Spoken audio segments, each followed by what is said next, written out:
Why do we procrastinate? Why do we keep this habit even though we know it's not good for us, and often we don't even want to do it?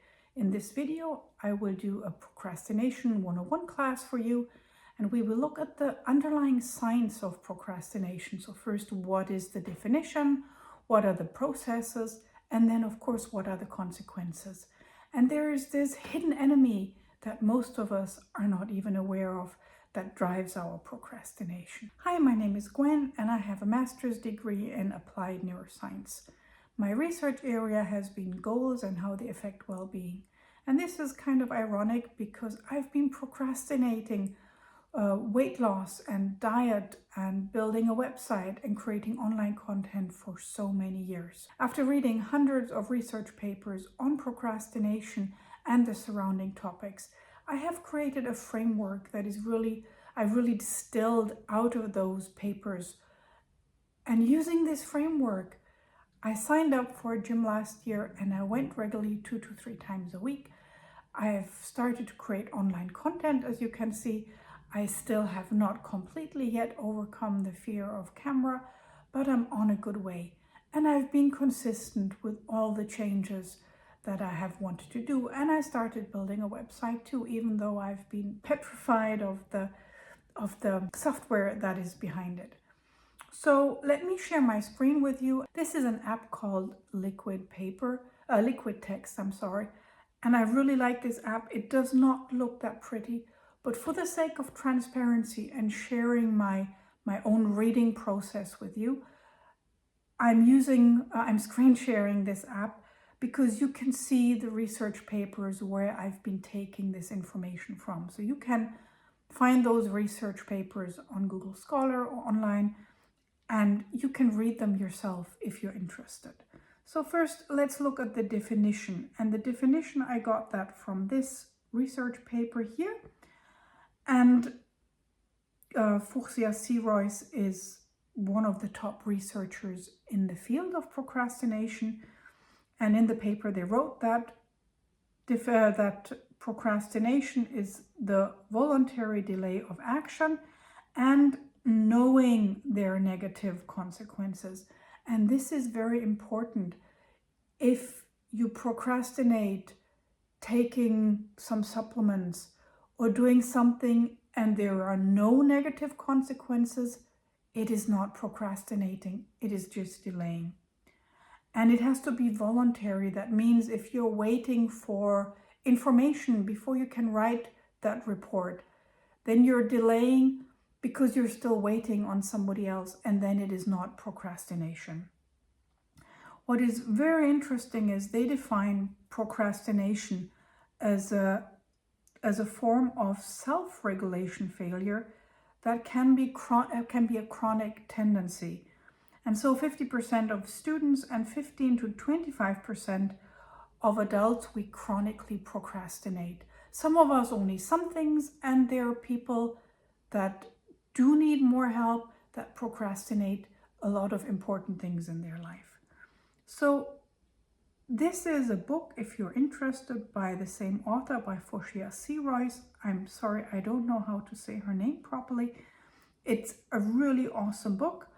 And it's very easy to read, and it will give you a very solid understanding of what procrastination is and how to deal with it. So let's look at the process.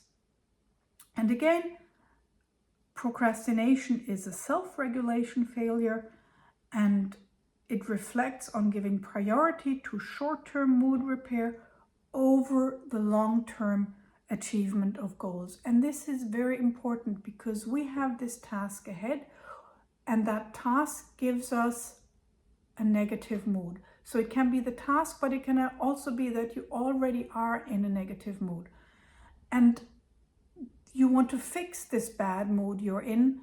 And this fixing of the bad mood is more important right now than doing the task that gives you something better in the future. And for many of us, this decision is not conscious. And there's other research by Kahneman, who is very famous. He wrote this book, Thinking Fast and Slow. I don't have an ebook version, so I didn't put it in here. He says that we have system 1 and system 2 thinking. System 1 is automatic, is unconscious, and it's fast. And system 2 is conscious, it's deliberate, it's rational, and it's slower. So applied to procrastination, the decision to procrastinate for many of us feels involuntary. We don't feel in control. So when I sit down at my desk wanting to work on my website, I don't sit down at my desk and say, oh, I will procrastinate for 3 hours now and I will not work on my website. No, I sit down with the clear intention to work on my website. And suddenly it's 2 hours later, I spent this time on YouTube, or I was shopping on Amazon, or I was cleaning my email inbox, or sorting something else, or doing something, and I did not get my work done. Most of us do not consciously decide, hey, let me procrastinate and ruin my life. No, nobody does that. So we're not consciously aware of the negative emotion that drives the procrastination. And so one of the methods I used on myself is to create a system where I become conscious of this negative emotion, where I'm allowed during my work hours to say, go on Amazon or do something else. But first I fill in a worksheet that I've created for myself. But this is in another video. So I spoke about this secret enemy that we have that drives procrastination, and this is stress. And here I would like to share a graph with you that Sirois has in one of her papers. And this is, you can see here, you have stress. And she shows how stress depletes our coping resources, which then drives procrastination, which causes negative thought patterns. So it creates negative thought patterns. And then we have this cycle where we create even more procrastination, and procrastination causes stress, and stress causes procrastination. And this cycle is a very dangerous one. And I've been in this cycle, and it's very painful. It's again, like I said at the beginning, it kind of sucks the energy out of my life. It did. And here we have the consequences.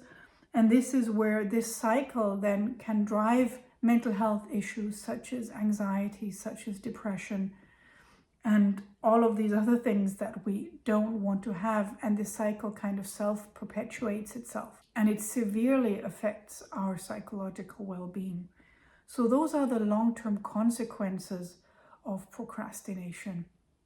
I have other videos here on YouTube, and one of them is this, where I show you and I guide you through this worksheet that I've created that has helped me a lot to overcome procrastination.